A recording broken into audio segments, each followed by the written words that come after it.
محمد رسول اللہ والذین معہ صدق اللہ مولانا العظیم۔ معزز سامعین کرام اور حاضرین محترم، اللہ رب العزت کا شکر ہے کہ جس کی توفیق سے ہمیں آقا علیہ الصلوۃ والسلام کی غلامی نصیب ہوئی اور حضور کی نسبت سے ایمان جیسی نعمت میسر آئی۔ میں نے ایک آیہ کریمہ کی تلاوت کی جس میں اللہ رب العزت نے صحابہ اکرام کا تعارف فرمایا، اور جب تعارف فرمایا تو اس باب کا جو عنوان رکھا وہ کسی صحابی کے نام سے نہیں رکھا، بلکہ فرمایا محمد رسول اللہ۔ تعارف ہے صحابہ کا۔ عمومی طور پر جو عام کتاب کا انداز ہوتا ہے کہ جس کے بارے میں کتاب ہے تو عنوان بھی اسی سے ریلیٹڈ ہوتا ہے، لیکن جب صحابہ کا تعارف اللہ پاک نے کروایا تو اس آیت کے اندر جو عنوان رکھا ابتدا میں وہ فرمایا کہ محمد اللہ کے رسول ہیں، اور صحابہ کے بارے میں جب فرمایا وہ ایک ہی چیز فرمایا والذین معہ، کہ میرے نبی کے جو صحابہ ہیں ان کی تعریف یہ ہے کہ وہ ہر وقت میرے نبی کے ساتھ رہتے ہیں، وہ جہاں کہیں بھی ہوں ان کے جسم میرے نبی کے ساتھ نہ ہوں لیکن ہر وقت اذہان اور قلوب میرے نبی کے ساتھ رہتے ہیں۔ آپ حضور کے کسی صحابی کی زندگی اٹھا کے دیکھیں، وہ دنیا میں کسی جگہ پر ہو ہر وقت حضوری کے دھیان میں رہا کرتا تھا، ہر وقت حضوری کے دھیان میں رہا کرتا تھا۔ اور ایسا بھی ہو کہ جنگ ہے اور پتہ ہے میں نے بھی شہید ہو جانا ہے تو اس کو یہ نہیں ہوتا تھا کہ میں شہید ہو جاؤں گا، میں چلو شہید ہوں گا، اللہ کی زیارت ہوگی، میں جنت میں جاؤں گا، وہ اس کو خوشی اپنی جگہ، لیکن وہ اس میں بھی دیکھتا رہتا تھا کہ میں اب شہید ہو جاؤں گا تو پھر بھی میں آخر میں حضور کا دیدار کرتا جاؤں۔ ہر وقت حضور کے دھیان میں۔ ایک صحابی ہیں آقا علیہ الصلوۃ والسلام کے، حضرت اسود رضی اللہ تعالیٰ عنہ۔ غزوہ بدر میں آقا علیہ الصلوۃ والسلام جب صفیں بنوا رہے تھے تو صفیں بنوانے کے دوران وہ تھوڑے سے صف سے آگے تھے، تو آقا علیہ الصلوۃ والسلام جب صفیں بنوا رہے تھے تو حضور کے ہاتھ میں تیر تھا، تو تیر سے حضور نے ان کو پیچھے کیا کہ بھی لائن میں ہو جاؤ، تو وہ پیٹ جو کپڑے انہوں نے پہنے ہوئے تھے تو وہ پیٹ ننگا تھا،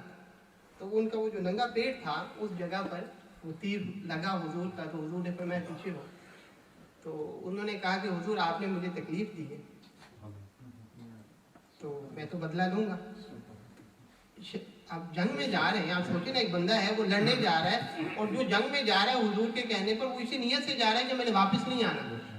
ان کی تو یہ چاہت ہے کہ ہم اللہ کی راہ میں شہید ہوں، وہ دھیان دیتے ہونے کیا جا رہا ہے اس کا دھیان کدھر ہے، وہ کہہ رہے حضور میں تو بدلہ لوں گا۔ حضور نے اپنا کپڑا اٹھا دیا اور میں اچھا لے لو بدلہ۔ وہ صحابی بڑے اور آقا علیہ الصلوۃ والسلام کے بطن مبارک کو چومنا شروع کر دیا، اور حضور یہ دیکھ کر خوش ہوئے اور پوچھا کہ ماں حملک ھذا، کہ اسود تجھے اس چیز پر کس نے اکسایا، کس نے آمادہ کیا کہ تو یہ عمل کرے؟ اس نے کہا حضور میں نے چاہا کہ میں تو اب جا رہا ہوں لڑنے، پتہ نہیں واپس آنا ہے یا نہیں آنا، بس میں نے چاہا کہ آخری عمل جو میرا ہو وہ یہ ہو کہ جاتے جاتے حضور کے جسم سے مس ہو جاؤں۔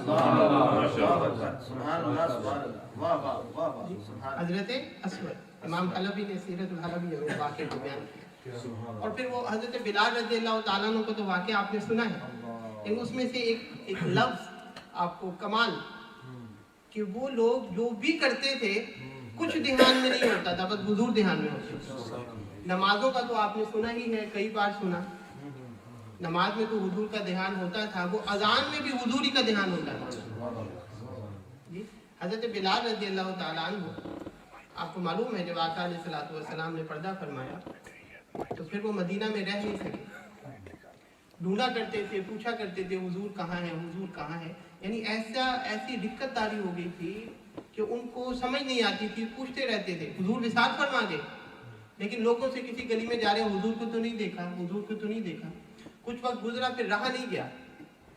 تو پھر انہوں نے ارادہ کیا کہ مدینہ پاک سے چلا جاؤ۔ مدینہ پاک سے شام،